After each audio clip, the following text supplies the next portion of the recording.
Hey guys, नमस्कार जय Jagannath once again welcome to my channel गली से गृहित आज मु आपण मानकु गोटे शानदार होटल जोड़ा कि हमर एई बरहमपुर रु दिगपंच रास्ता दिगपंच रु 2 किलोमीटर दूर आपण देखि परिबे होटल स्पंदन आउ बढ़िया एम्बियंस अछि आपण जेबे भी जिबे दिगपंच लाइन सेठी निश्चय थरे ट्राई करंतु आज पूरा वीडियो रे मु देखेबी जे केमिति कोनोसी माने बनै भितर इंटीरियर सब किछि एटा तंकर देखंतु एटा होची इंटीरियर टा जस्ट एनएच ऊपर ही आपन देखि परिबे होटल स्पंदन फैमिली रेस्टोरेंट आ बहुत बढ़िया बनै छै माने भितरटा डेकोरेशन मो तो फर्स्ट टाइम जाइतली आ मोर एक्सपीरियंस बहुत भलो थिला खाइबा हो बा समानकर भितर डेकोरेशन हो बा सर्विस हो जबरदस्त एकदम फैंटास्टिक थिला देखो एटा माने दीटा फ्लोर अछि गोटे ग्राउंड फ्लोर अछि ग्राउंड फ्लोर टिके जस्ट ऊपर को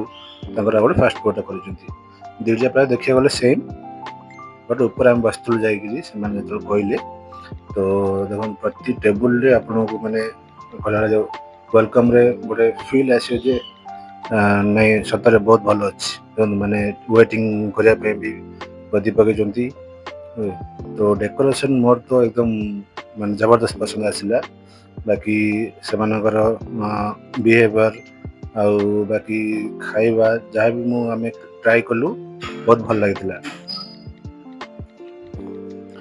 सो आमे नॉर्मल बेसिकली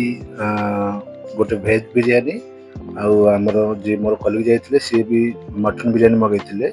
तांकर फीडबैक जे बापरे माने एते सिंगल बिरयानी रे मटन पाखा पाखी 7 ରୁ 8 पीस देथिले ओके तो एटा तांकर मेनू मेनू भी बहुत माने गुड़ाई अच्छे हम तो just दीटा he try करथिलु but दीटा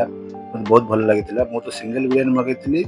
that भी सेटा खाई पारले नै टिके छाड़ी आसी देथिलि आ हमर सार जी जाइथिले से तो मटन बिरयानी माने पूरा पूरा देले देखो ना एटा बिरयानी ला देथिले ता सहित ग्रेवी आ कुचुम्बर देथिले सेटा भी बहुत बढ़िया थिला फैंटास्टिक बहुत बढ़िया एम्बियंस देखंतु माने पीस सार कहले जे एते पीस मु फर्स्ट टाइम खाइली आमे बहुत खुशी अछु ए होटल को आसी कि आउ तो जेबे जीवु निश्चय मु ट्राई करबा किछि जिंस सतिरे एडन करिगी आपण मानक भी कहूची जतळे भी आसीबे थरे दिगपंट लाइन रे आपण निश्चय ट्राई करंतु होटल स्पंदन जस्ट दिगपंट रोड 2 किलोमीटर थैंक यू जय जगन्नाथ जदि भल लागला लाइक शेयर आ कमेंट करंतु